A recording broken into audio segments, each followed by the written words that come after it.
Ito yung dito kayo manggagaling. Pag galing kayo ng Tansa, so dito kayo manggagaling. So, makikita nyo, hanapin nyo lang yung Lian Hardware. Then sa taas, ito yung Nib Fitness Gym.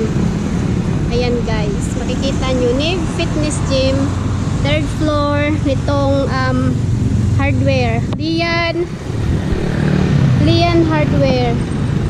Ayun sa puno, malabo. So yan.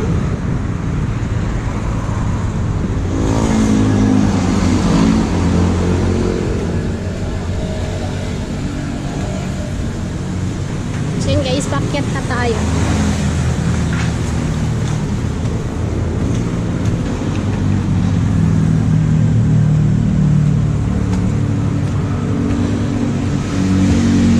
So ito, pag ganitong oras, tahimik po sila. Usually Sunday kasi ngayon, marami nag-workout dito pag gabi. So yan.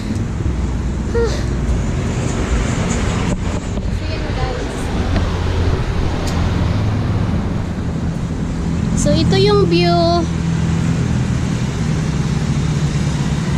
Yun, may babae doon na nakatayo. Mag-workout din yun. Ito yung view sa baba. Ayan.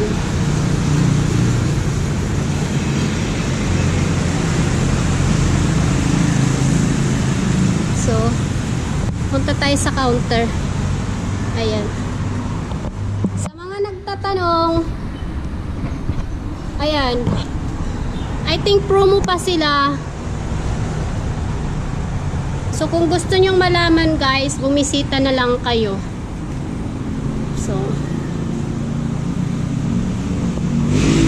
maganda po siya, mga quality yung equipment. Sa 100 po, free treadmill na po yun, and then free only water. Ayan. So ayan po yung mga equipment nila. Di pa ako nakatanggal ng helmet. Maganda po.